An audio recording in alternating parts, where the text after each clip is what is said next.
bonsoir à toutes et à tous, bienvenue dans Caraïbes. Ce soir, nous partons en République dominicaine à la découverte d'une alternative aux taxis classiques, les taxis motos. Ils sillonnent le pays bien souvent sans permis et sans respect des règles de conduite. L'État semble bien impuissant.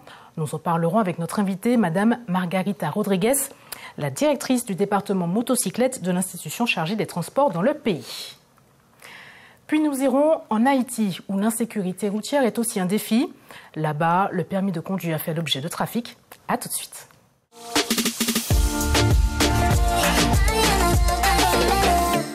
La République dominicaine, championne des accidents de la circulation dans la région.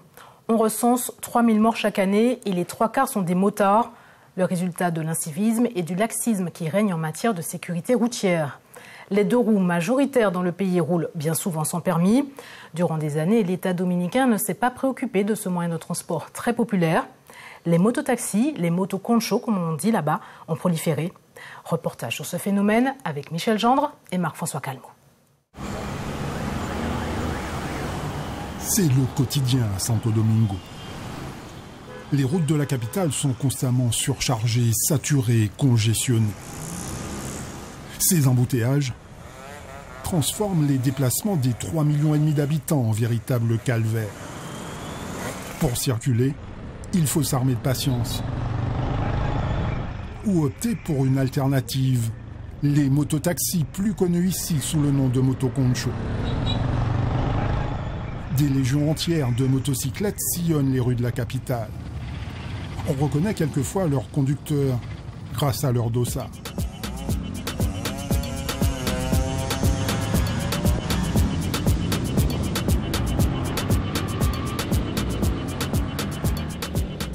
Rapides et nombreux, ils amènent les clients dans tous les quartiers à faible coût. C'est le transport populaire par excellence. À l'heure de pointe, monter derrière une moto permet d'éviter les bouchons et un gain de temps considérable. Les motards emploient tous les moyens pour déjouer les embouteillages. Ils remontent les files de voitures, zigzaguent entre elles, avec un ou plusieurs passagers cramponnés derrière eux. Les motos sont à chaque coin de rue. Ils répondent à un vrai besoin et le marché est porteur, nous affirme ce jeune de 22 ans, mototaxi depuis 5 années. Le travail de mototaxi a augmenté. Beaucoup d'embouteillages, cela entraîne une demande de motos. Leur nombre s'est accru, les motos se vendent comme des petits pains.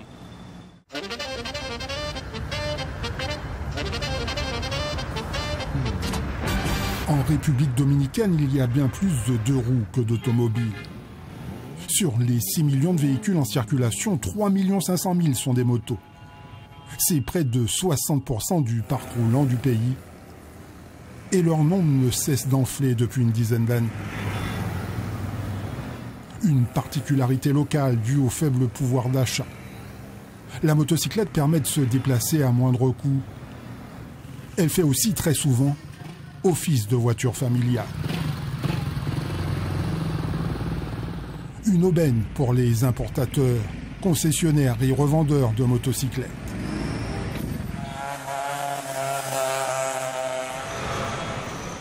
Ici, chez Oscar, les motos de marque indienne et chinoise se vendent comme des petits pains. Elles dominent le marché dominicain, nous affirme le patron qui n'est pas que commerçant. Il pilote une puissante fédération de mototaxis, forte de plus de 40 000 affiliés à travers le pays. Cette motocyclette est l'une des plus utilisées pour le transport de passagers. Comme celle-ci, qui est la Platina 100. Ce sont les 2 motos les plus utilisées. Il y a aussi celle-là, la Gazella. Ce sont les 3 motocyclettes qui s'utilisent le plus dans le pays pour le transport en moto.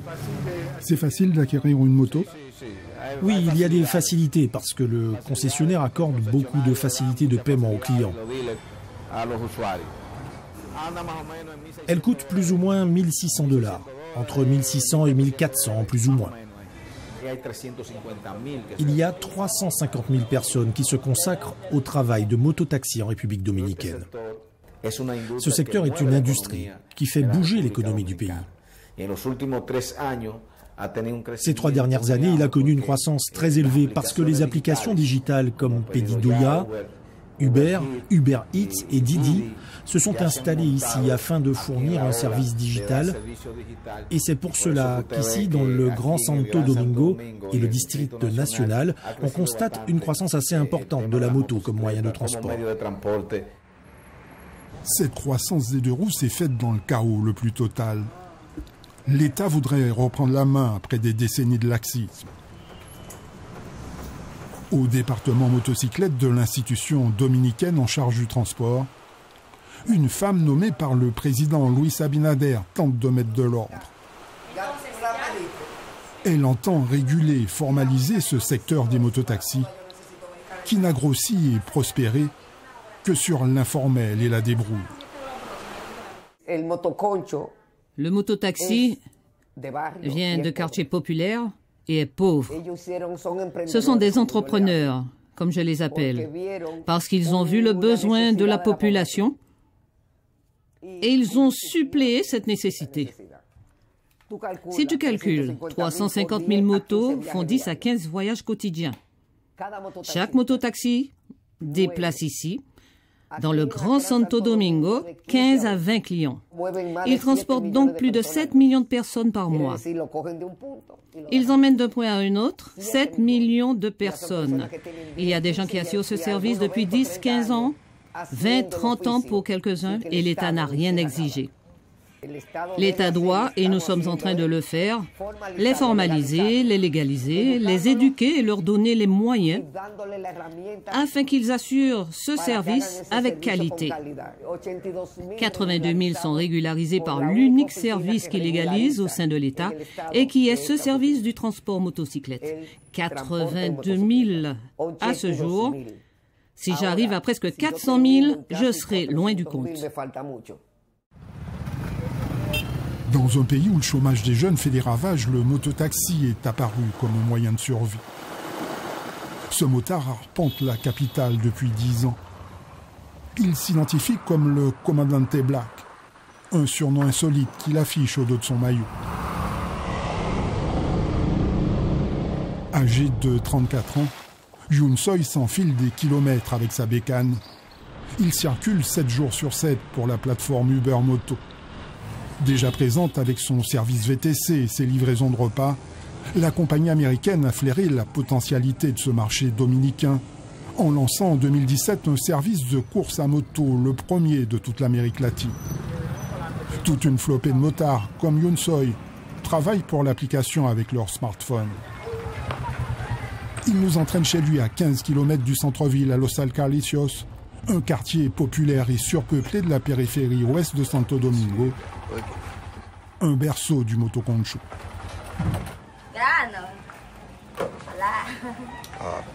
Connecté en permanence, le Comandante s'octroie une pause déjeuner. Il vit ici modestement avec sa mère et ses sœurs. Son activité de mototaxi lui permet de subvenir en partie aux besoins du foyer.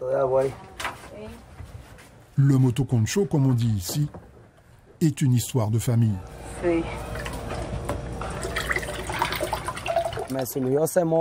Je me suis retrouvé mototaxi parce que mon père était conducteur de mototaxi.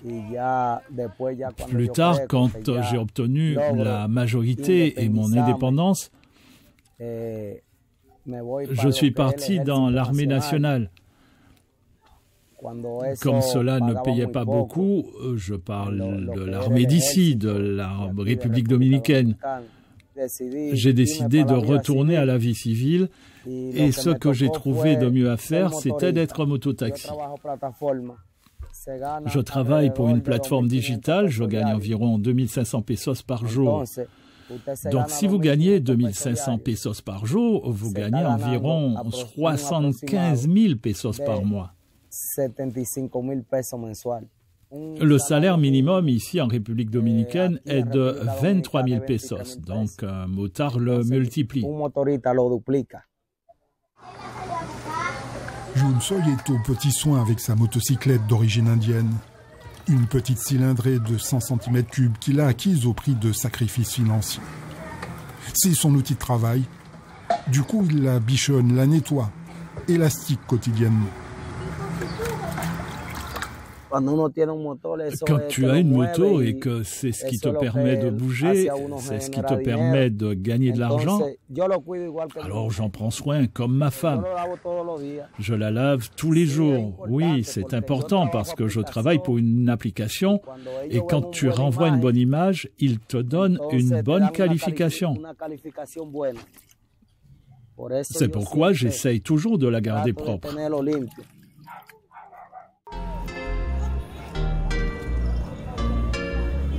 Qu'il pleuve ou qu'il vente, les motos Concho sont toujours disponibles. Ici à Herrera, au terminal du métro qui dessert l'ouest de la capitale, les mototaxis font le pied de grue au pied des escaliers et interpellent les potentiels clients en klaxonnant à tue-tête. Un semblant d'organisation est en place sur ce bout de trottoir. Il faut être adhérent du groupe et verser une cotisation pour exercer dans ce lieu, dans cette parada, comme on dit ici. Pour se distinguer, tous portent un gilet numéroté au nom de l'organisation, comme cette jeune femme surnommée La Niña. Dans le monde du motoconcho, très masculinisé, seule une poignée de femmes embrasse cette activité. Je suis l'unique femme qui travaille ici et qui fait ce job. 4 ans déjà, 4 ans que je suis mototaxi. Il y a des gens qui préfèrent monter avec moi plutôt qu'avec un homme et pour d'autres, c'est le contraire. Tous les passagers s'embarquent évidemment sans casque de protection. C'est l'usage. Les autorités ferment les yeux comme sur le nombre de passagers embarqués. Autant dire que la sécurité est totalement hasardeuse. Les pilotes, à la conduite assez téméraire, évitent les embouteillages, mais pas le danger. C'est rapide, c'est le transport le plus rapide. C'est pourquoi la majorité des gens l'utilisent, car on évite les bouchons, c'est ça. On arrive plus vite. Vous savez, avec tous les embouteillages qu'il y a ici. Ce n'est pas dangereux? C'est dangereux, mais on n'est pas craintif. Mais c'est vrai que c'est dangereux, très dangereux. Ça dépend de la façon de conduire du mototaxi. C'est dangereux s'il roule comme un fou. S'il roule lentement, ce n'est pas dangereux. Un petit peu, mais ils savent plus ou moins faire attention quand ils roulent avec un passager. Dans les rues de Herrera, nous suivons Mélanie, la seule femme au guidon d'une mototaxi.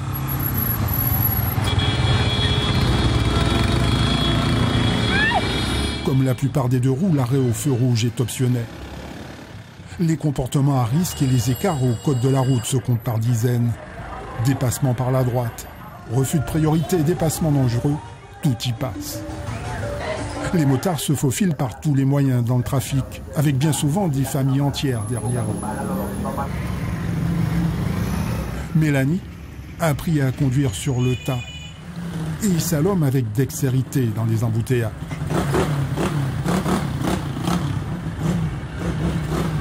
C'est la nécessité qui lui a fait enfourcher une moto.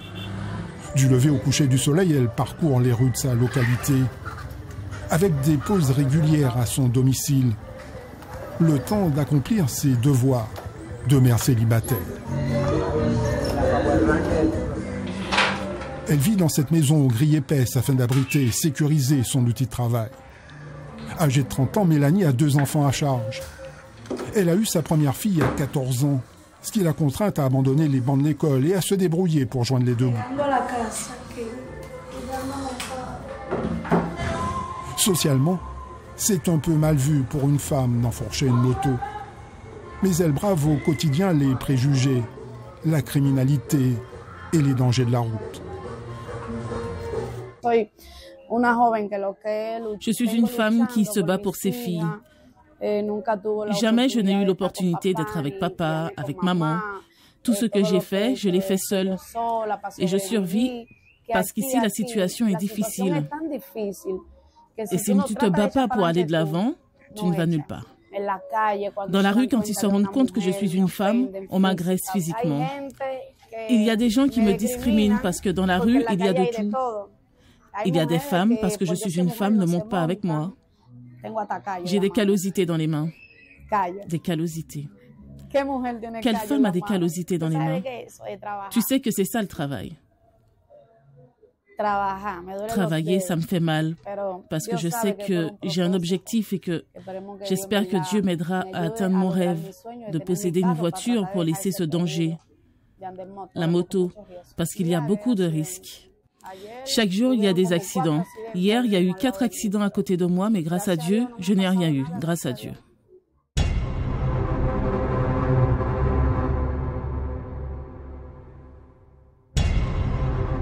Ces images illustrent une sinistre réalité. La République dominicaine est l'un des pays les plus accidentogènes du monde. 3000 morts en moyenne chaque année, les 2/3 sont des motards. Percuté par un automobiliste, ce livreur à moto vient d'être violemment projeté au sol avec sa compagne. Depuis le Covid et l'explosion des livraisons à domicile, des milliers de chauffeurs-livreurs sillonnent les rues et prennent tous les risques pour multiplier les courses. À l'arrivée des secours, les blessés sont rapidement pris en charge. L'homme de 49 ans souffre d'une fracture à la jambe droite. Pour sa passagère qui ne portait pas de casque, un traumatisme crânien sera diagnostiqué à son arrivée à l'hôpital.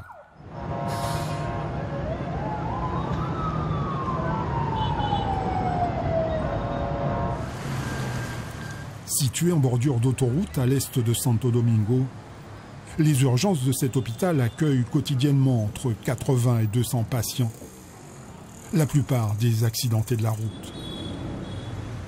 Quelques 250 médecins de 25 spécialités différentes consultent et opèrent. C'est l'établissement de référence du pays en matière de traumatologie, d'orthopédie et de chirurgie. Chaque année, le nombre de blessés sur les routes dominicaines dépasse les 100 000. Et selon le directeur de l'hôpital, une tranche d'âge atterrit très souvent dans son établissement. De 15 à 30 ans. 15 à 30 ans. C'est triste. Des garçons qui pourraient finir avec une lésion permanente, ce qui serait un fardeau pour la société. On dépense dans les accidents de la circulation l'équivalent de 2,2% du produit intérieur brut. C'est presque la moitié de ce qui est dépensé pour l'éducation. Pour cet ingénieur civil spécialiste de sécurité routière, s'il y a tant d'accidents, c'est à cause du défaut de formation des usagers de la route. Depuis 7 ans, il a lancé une plateforme sur les réseaux sociaux, une sorte d'infotrafic qui permet de connaître et de voir en temps réel les incidents sur le réseau routier. Plus d'un demi-million de personnes suivent et alimentent son application où sont diffusées des images d'accidents. L'expert en sécurité routière publie aussi des vidéos où il décortique et analyse les causes d'une collision, une façon d'éduquer et de responsabiliser les conducteurs. En este video analizamos las razones que pudieron llevar a que ocurriera el hecho para que si te llega a pasar sepas cómo evitarlo o cómo reaccionar. Acompáñame.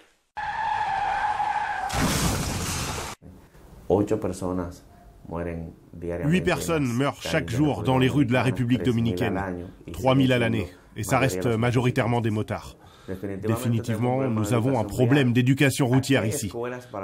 Il y a des écoles pour apprendre à conduire, mais c'est optionnel. L'examen pratique a lieu dans un simulateur, pas dans un véhicule réel, mais dans un simulateur de conduite. Si tu passes l'examen maintenant, automatiquement tu obtiens ton permis. Nous estimons que c'est une débilité. Malheureusement, le permis moto n'est pas quelque chose qui est exigé par la loi. Tu peux conduire une moto, les autorités peuvent t'arrêter, mais la majorité des motards ne perdent pas leur temps à suivre le processus d'obtention du permis. Ça ne gêne personne que circulent sans permis 70% des 3 millions et quelques de motocyclettes. C'est pour cela qu'il y a le chaos. C'est pour cela qu'il y a autant de morts. Ici, dans notre pays, c'est comme si le casque n'existait pas. Quand je suis arrivée, le casque était quelque chose que les gens ne connaissaient pas. Personne n'utilisait le casque en plein XXe siècle. En 2021, les autorités ont lancé un plan national d'immatriculation qui peine à séduire. Moins d'1% des 3 500 000 motos en circulation sont en règle.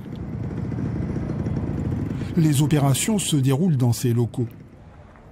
Les usagers doivent se présenter avec leur moto et leur casque. Il faut avoir 18 ans, posséder une assurance et être à jour de ses contraventions. À l'intérieur, le simulateur moto flambant neuf n'est toujours pas en service. L'obtention du permis se limite à quelques contrôles sommaires et à l'acquittement de la taxe.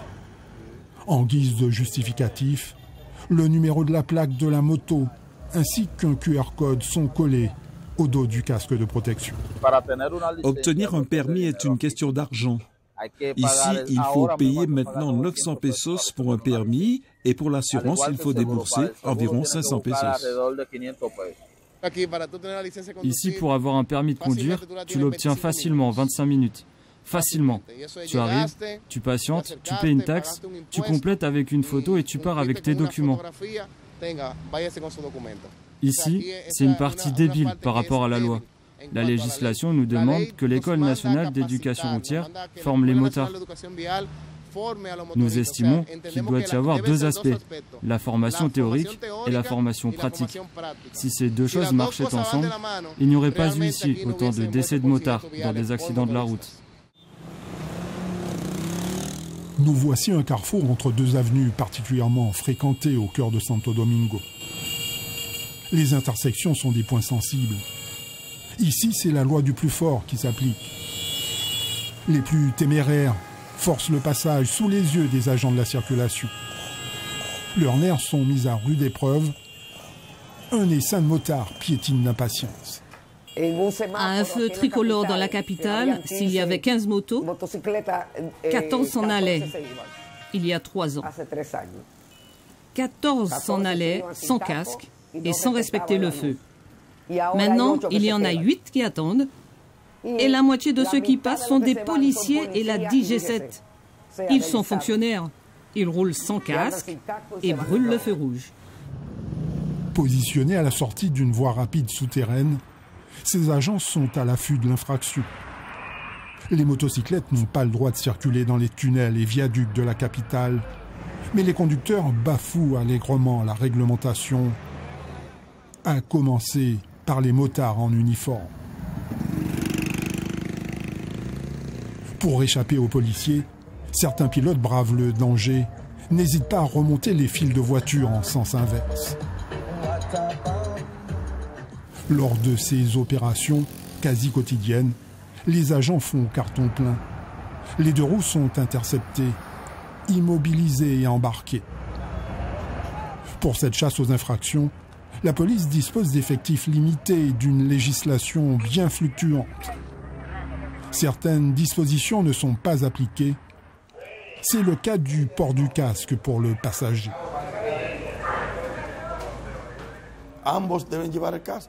Les deux doivent porter le casque, parce que la vie du passager vaut autant que celle du conducteur. Bon, maintenant, tout est question de processus. Et nous travaillons aussi pour que dans l'avenir, les passagers aussi puissent utiliser leur casque. Chaque année, nous devons avoir plus de 2 millions de motocyclettes qui sont contrôlées pour le non-port du casque. Nous immobilisons la moto, nous les verbalisons, et tant que le contrevenant ne ramène pas son casque et une facture prouvant qu'il l'a acheté, ainsi que la contravention payée, nous ne rendons pas la motocyclette. Je le dis, le casque évite l'amende, parce que le policier te voit avec quelque chose sur la tête. Il ne t'arrête pas pour te donner une amende, mais le casque n'est pas homologué ni certifié et il ne protège pas lors d'accidents. Voici au nord de la capitale l'un des lieux où sont acheminées les deux roues confisquées par la police. Il existe au moins 4 fourrières de ce genre dans l'agglomération de Santo Domingo. Les mototaxis, celles des chauffeurs-livreurs, ainsi que les bécanes de Monsieur Tout-le-Monde sont retenues ici pour diverses infractions. Vu du ciel, cela ressemble à un grand cimetière. Près de 3000 motocyclettes sont entreposées ici. Certains engins sont là depuis 2-3 ans. Leurs propriétaires ne les ont pas réclamés ou sont incapables de les récupérer. Pour repartir avec sa bécane, il faut s'acquitter de sa contravention et posséder des papiers en règle. 10 à 20 motards repassent les grilles de cette fourrière chaque jour.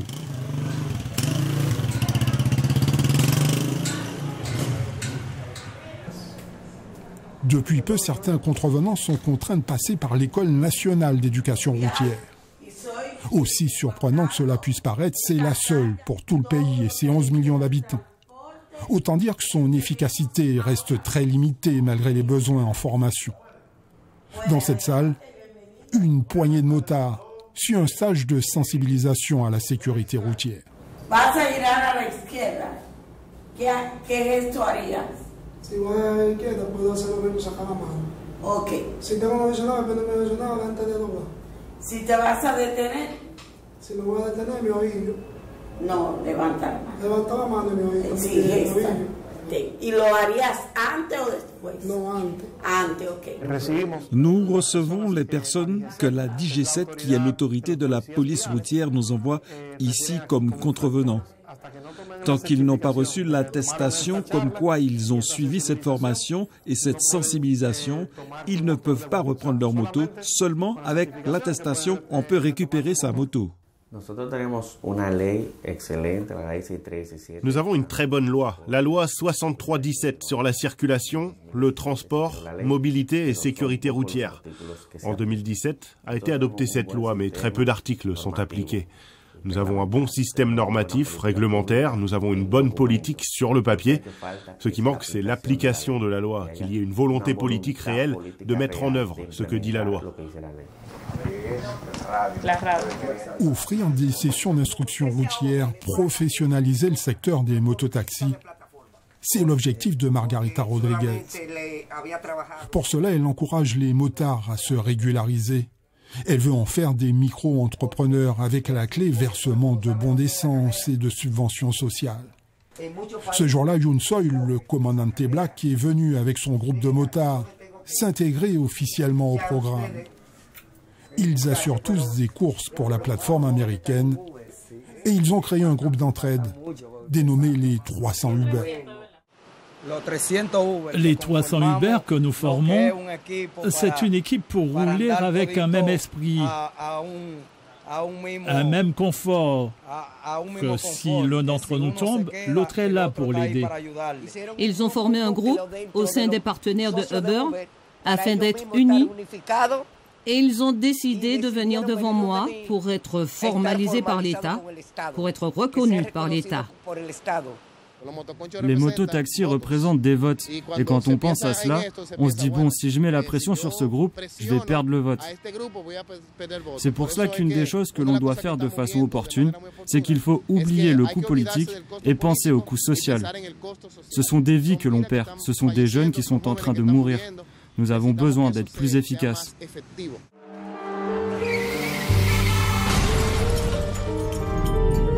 Destination touristique mondiale, la République dominicaine voudrait freiner l'hécatombe sur les routes et gommer cette mauvaise image. Récemment, le président Luis Abinader a fixé un cap en matière de sécurité routière. Réduire de moitié la mortalité d'ici 2030.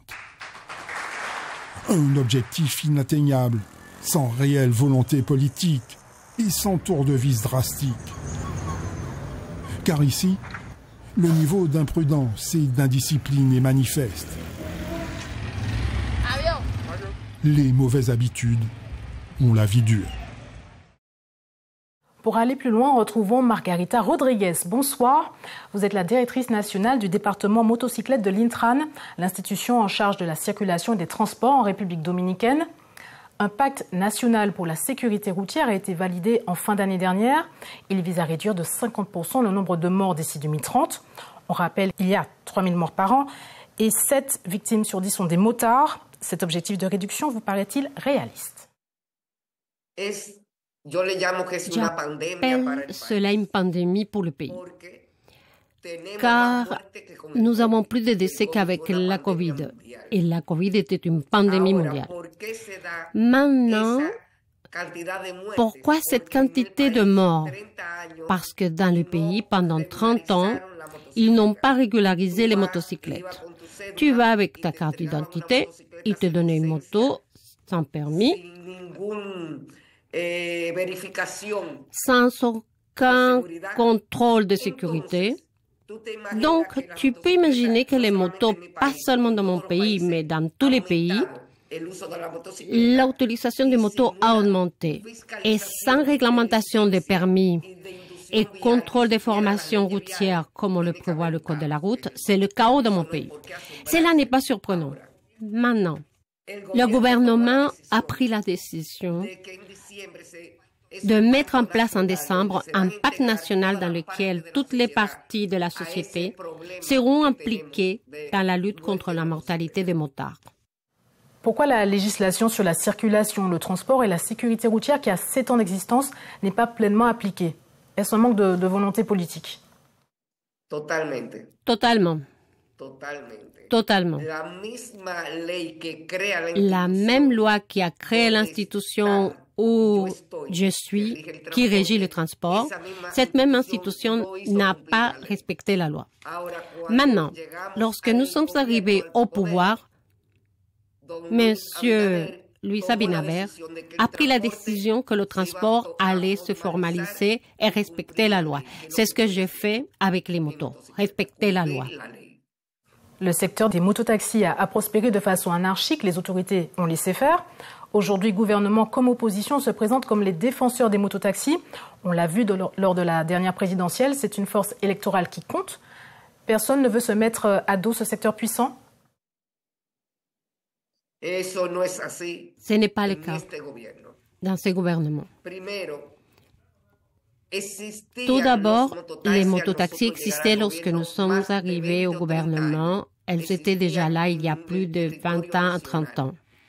Elles existaient sur le territoire national. Elles ne pouvaient pas être supprimées parce qu'elles existaient. Maintenant, elles étaient sans formalité totale, sans licence, sans permis d'utilisation du sol de la ville, sans formation routière. Ce que nous avons fait, et nous avons pris la décision, c'est lui qui transporte des personnes, c'est-à-dire le motococho, qui s'appelle maintenant mototaxi, l'avons intégré dans le microtransport du pays. Ce sont des processus qui se déroulent par étapes. Nous parlons maintenant de 350 000 mototaxis dans le pays que nous avons trouvés dans le secteur informel. Et nous l'amenons dans le secteur formel, qui finit par donner une licence d'exploitation à ce terminal de transport avec 4 obligations qui doivent accomplir tous les membres de ce terminal qui vont fournir le service de ce type de transport. Maintenant, je veux que tu vois quelque chose. Ils se placent au coin d'une rue, ils offrent un service. Les citoyens avaient besoin de ce service. Je les appelle des entrepreneurs. Je ne parle pas de politique, je parle d'une réalité. Ils fournissent un service aux citoyens du pays. Dans la capitale, dans l'agglomération de Saint-Domingue, ils se déplacent au moins 7 millions de personnes, d'un endroit à l'autre ou d'un point à l'autre. Donc, je ne peux pas dire du mal d'eux. Ce n'est pas qu'ils ne devraient pas être là parce que c'était un besoin de la population, que l'État n'a pas pu voir à quel point la population en avait besoin. Donc, nous faisons ce que dit la loi. Nous prenons chaque arrêt sur le territoire national pour respecter les étapes requises par la loi afin qu'ils puissent obtenir leur licence d'exploitation et déplacer les personnes qui ont besoin de transport urbain court. Parce qu'ils vont vous chercher là où vous êtes, vous amènent là où vous allez et le transport de masse ne fournit pas ce service. Ils sont déjà formés pour alimenter le transport de masse. Ce développement excessif de la moto n'est-il pas aussi l'expression de l'échec de l'État en matière de transport collectif? Je ne vois pas qu'il y ait une incapacité, parce que les villes ont grandi sans planification. Donc, on planifie maintenant tout le transport de masse qui n'existait pas dans le pays. Cela a été dans les dernières années du gouvernement qui est passé, que nous l'avons inauguré. C'est-à-dire qu'il n'existait pas et on essaye de planifier tout le transport. Maintenant, la croissance des villes. Je ne parle pas d'un petit territoire. Nous parlons des grands territoires agrandi. Le transport court qui vous amène au transport des masses est une nécessité. Et nous coordonnons pour que ce transport, qui est le microtransport du pays, s'intègre à ce qui est le métro, le téléphérique, le périphérique et le microtransport. Il est prévu à partir de cette année des cours d'éducation à la sécurité routière dans les écoles. C'est une première. Qu'est-ce qui explique ce manque en matière d'éducation routière dans le pays? Eh bien, nous n'avons qu'une seule école de conduite dans le pays. Cela signifie que le gouvernement précédent ne se sont pas préoccupés de cette question. Maintenant, nous parlons des motos. Il y a 3,5 millions de motocyclettes qui passent la douane. Il y a aussi de la contrebande qui arrive en pièces détachées qui sont ensuite assemblées. C'est ce que ce gouvernement a reçu. Impossible, comme en Harry Potter, d'échanger cette réalité d'un jour à l'autre. C'est en train de se faire et c'est palpable pour la personne qui vit dans le pays que ce changement a déjà commencé. Est-ce qu'un jour vous arriverez à imposer, comme le prévoit la loi, le casque de protection pour le passager? C'est déjà obligatoire. La loi oblige à porter un casque celui qui conduit la moto et celui qui est derrière. C'est obligatoire. Et comme je te l'ai dit, je dois le répéter, que lorsque ce gouvernement est arrivé au pouvoir, personne dans le pays portait des casques. C'est-à-dire qu'il n'y a la société dominicaine, ni l'État, ni les différents partis qui ont été au pouvoir dans mon pays ne se sont pas souciés de ce transport. Nous sommes tous responsables de cette situation. Car si la société avait exigé il y a 10 ans que le transport était nécessaire dans mon pays, nous n'aurions pas le chaos que nous connaissons aujourd'hui. Donc, la décision a déjà été prise et nous la mettons en œuvre. Madame Margarita Rodriguez, merci d'avoir répondu à nos questions.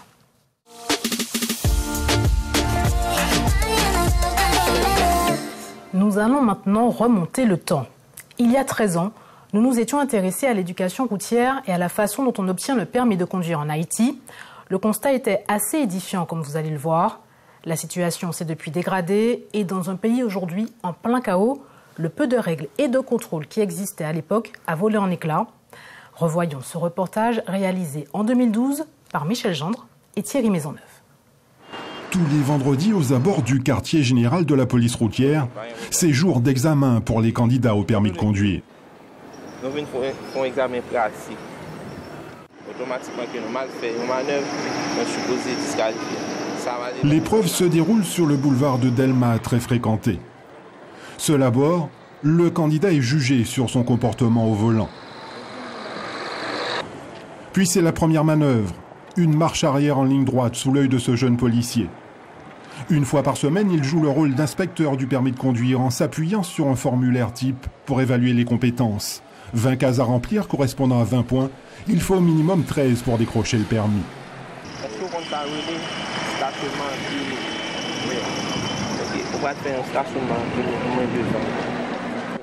Le créneau est ici aussi une épreuve redoutée. Stressé et paniqué, le candidat évite de justesse ce piéton.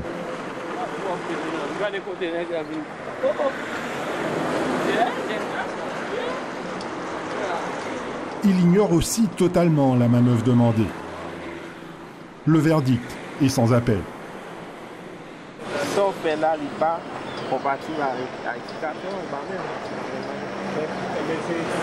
Disqualifié, note l'inspecteur. Autrement dit, le jeune homme vient d'échouer son épreuve pratique.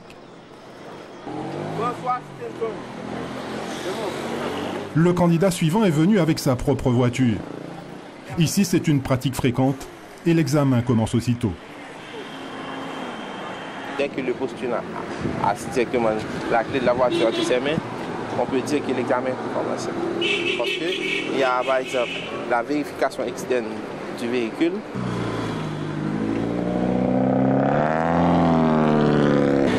Cette fois-ci, l'inspecteur est à bord pour évaluer diverses situations et comportements. Le candidat est à l'aise. Il nous a avoué qu'il conduit depuis l'âge de 10 ans. L'inspecteur consacre en moyenne moins d'1 quart d'heure par candidat. Il ira encore plus vite avec cet élève car ce dernier lui affirme n'avoir pas beaucoup d'essence dans son réservoir. Sur son formulaire, l'examinateur note le comportement sur la chaussée, dans un embouteillage, et plus surprenant face au passage piéton. Encore faudrait-il qu'ils existent. Mais l'inspecteur a son idée pour juger les élèves sur cette épreuve. Par exemple, on arrive là dans cette intersection et on essaie d'imaginer ça. Là, c'est comme si ça existait d'une façon imaginaire. Là, ça, on considère cet espace comme le passage piéton. 16 et 17. Il a pu obtenir 17 points. Il a son permis. Maintenant, il est qualifié pour pouvoir faire sortir son permis de conduire. Je suis très content de récupérer cette permis de conduire. Parce que sans la permis de conduire, je ne peux pas plus fonctionner. Pour obtenir la précieuse licence, le candidat n'est pas au bout de ses peines.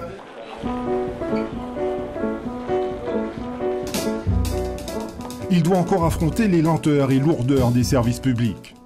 Un véritable casse-tête, car une grande pagaille règne dans la délivrance des permis. On traite plus ou moins 2 à 3 000 dossiers par mois. Je ne suis pas exact, mais je pense que de manière approximative, on est à peu près 2 à 3 000 dossiers par mois. Si les fonctionnaires de police traitent et valident les dossiers à la vitesse de leur capacité à taper à la machine, c'est avant tout le trésor public qui délivre les permis, dans le plus grand désordre. Et il faut savoir frapper à la bonne porte. L'antenne de l'administration fiscale installée dans les locaux de la police routière est toujours bondée. On vient payer les 20 € de taxes sur les permis de conduire. Mais l'anarchie qui règne ici génère tous les trafics et tout le monde en vit. À l'extérieur, des démarcheurs proposent leurs services pour que les choses aillent plus vite. On les appelle ici des racketteurs. Ils peuvent vous obtenir un permis sans savoir piloter, il suffit d'y mettre le prix. En caméra cachée, nous avons sollicité l'un de ces intermédiaires. Combien on commandé pour obtenir une licence rapide? Combien on a 2 000 $? Combien? 2 000 $. Combien là? Et en quittant combien de temps? Les couloirs, on paie jusqu'à 5 000 gourdes, 10 000 gourdes à une personne pour que cette personne, comme intermédiaire, aille tirer une licence. Même s'il ne vous connaît pas, il peut vous tirer une licence. Et c'est pour votre argent. Et ça a causé beaucoup de dangers, beaucoup de peine dans notre système de circulation. Oh yeah.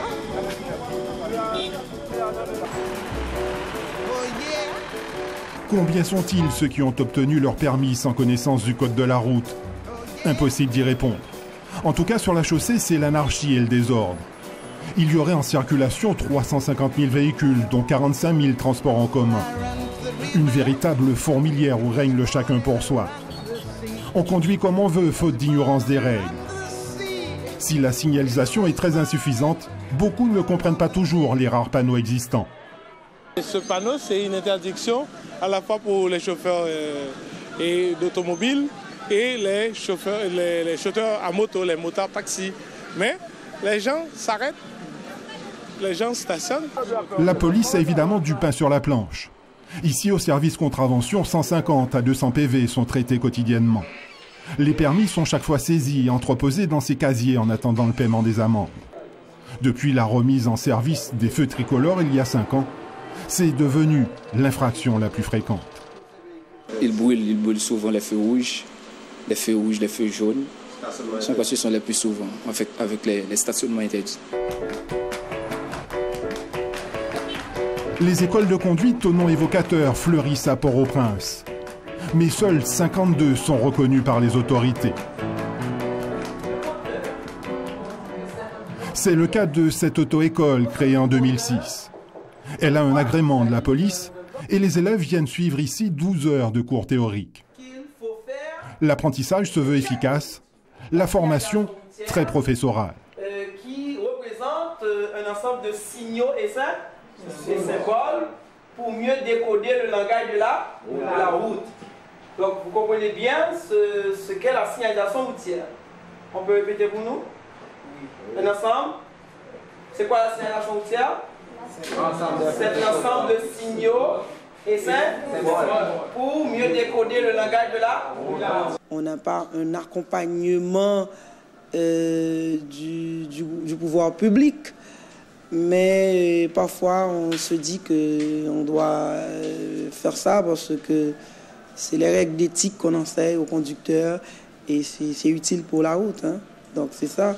Donc, les difficultés, c'est que on enseigne la conduite à un petit nombre alors que la majorité passe à côté.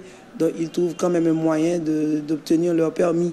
Pour trouver leur véhicule, il faut observer si pas le dit non. Et deuxièmement, est-ce que vous mal prêter à aller libre parce que vous va prêter libre pour moi. Chaque auto-école a ses méthodes, sa pédagogie et ses tarifs.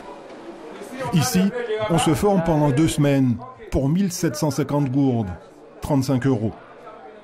La formation est garantie 100%, clame leur publicité. Tout candidat doit fournir à l'inscription un certificat d'un ophtalmologue et un document sur son groupe sanguin, une information qui figure sur les permis. Dans le pays en général, les gens se plaignent que les auto-écoles volent leur argent et ne leur apprennent rien. Mais ces gens qui se sont plaints des auto-écoles ont leur permis. Comment ils ont fait? Parce qu'ils ont fait s'il fallait ailleurs. C'est cet homme de 73 ans, Eddy Saint-Pierre, qui a formalisé et rédigé toute la législation sur la formation et la circulation automobile. C'était en 1979, sous le régime Duvalier. Il n'y avait rien. Il n'y avait rien, attends. L'enseignement du code se fera dans des institutions appropriées désignées sous le nom d'auto-école. C'est-à-dire que c'est quelque chose qui n'existait pas, c'est moi qui ai dit, ça s'appelle auto-école. En pionnier, Eddy Saint-Pierre avait lancé la première auto-école d'Haïti en 1973. Superdrive, c'était son nom, logeait dans cette bâtisse aujourd'hui abandonnée. Il n'y avait qu'une seule auto-école, tout le monde était venu, on faisait la queue, les gens sortaient de partout. Il y a des gens qui sortaient de Martinique pour venir apprendre à conduire ici, parce que c'était beaucoup moins cher aussi. Il a aussi coécrit le premier manuel du code. À l'époque et jusqu'à sa chute en 1986, la photo de l'ancien dictateur figurait en première page. Il voulait mettre sa photo. Bien sûr, il a dit que les gens le connaissent, mais il sait que tout le monde va acheter le livre parce que c'est bon, il n'y a pas de règlement et de circulation. Donc quand les gens vont acheter le livre, on voit ma photo, ils sauront à quoi je ressemble. Voilà son idée à lui. Voilà pourquoi sa photo est là. Depuis 30 ans, le non-respect des règles et l'insécurité routière sont allés de pair avec la déliquescence de l'État. Le service de l'inspection des véhicules, par exemple, n'a plus que le nom. Car ici, on ne contrôle plus grand-chose sur les véhicules. Le matériel est obsolète. Ça ne fonctionne pas. On n'a pas les pièces. Les pièces sont difficiles. On n'a pas... Comment vous pouvez faire les contrôles alors? On use my... L'état des véhicules assurant le transport en commun est accablant. La majorité des chauffeurs formés sur le tas ne respectent rien, surchargent leurs véhicules, transportent leurs passagers comme on transporte des animaux. Ici, à l'initiative d'une organisation professionnelle, on fait du recyclage pour les chauffeurs. Ils viennent chaque semaine voir ou revoir gratuitement les bases du code de la route et de la signalisation. La majorité des chauffeurs qui conduisent, ils ne peuvent pas passer, pas passer dans l'auto-école, ça fait formation, aucun qui conduit véhicule là, mais ils ne sont pas formés au niveau cours théorique. C'est pour sa formation, là, pour diminuer le taux d'accident. Les rétroviseurs extérieurs permettent de voir ce qui se passe à gauche et à droite du véhicule. Non seulement il y a des panneaux, par exemple, dans la rue, c'est pendant qu'on vient recycler ou bien cycler ou panneaux et on va pas prendre tout. Selon la législation, tout conducteur doit savoir lire et écrire. Mais compte tenu du taux d'analphabétisme et des besoins, cette loi n'est pas respectée. Chaque moniteur a donc sa méthode pour enseigner en créole la signalisation. Si vous dites une forme triangulaire, il ne doit pas prononcer le mot triangulaire, mais vous dites que vous avez un panneau qui a 3 pointes là, ouais, sous côté à rouge, imaginez dans les noirs, ça c'est danger. Depuis vous arrivez, vous voyez un panneau qui a une forme couverture chaudière, qui tourne, c'est interdiction. Ouais, sous côté en rouge, c'est interdiction. Le problème se complique lors de l'épreuve théorique du permis de conduire. Elle a lieu au siège de la police routière. Les candidats ont 30 minutes pour répondre à une série de questions à choix multiples. Les tests se donnent en français. Et la feuille de test comprend 25 questions avec 4 réponses identifiées par A, B, C, D. Si vous ne savez pas lire, vous ne pouvez pas passer l'examen. Le texte est en français, si vous ne savez pas lire, c'est difficile quand même. Pour être dans les clous, les candidats doivent cocher au minimum 18 bonnes réponses. 18 sur 25 permettent de décrocher ce que la police appelle le permis d'apprendre à piloter, autrement dit l'autorisation de commencer l'enseignement de la conduite.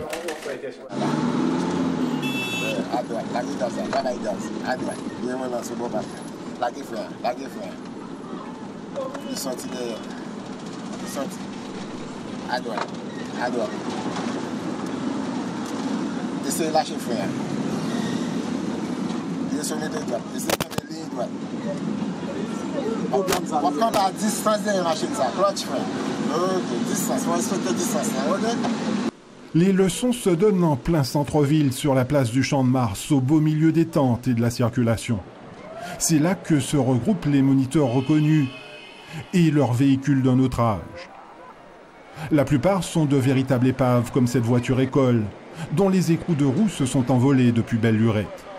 Rien de très confortable, ni de très sécurisant pour les apprentis conducteurs.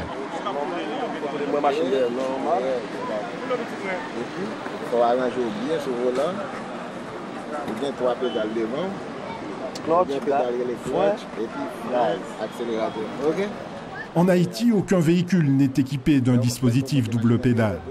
Les moniteurs bricolent simplement un frein artisanal en soudant une tige métallique à la pédale principale.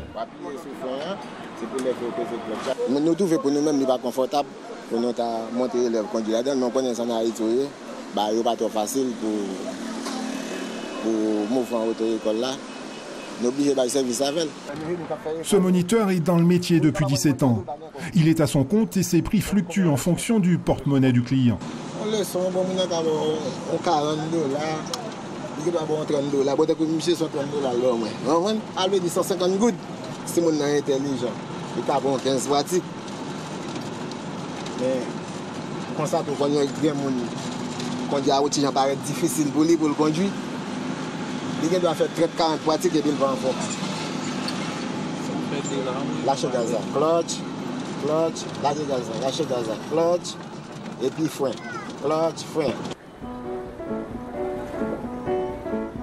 À 2 pas de là, des moniteurs illégaux ont aussi pignon sur rue.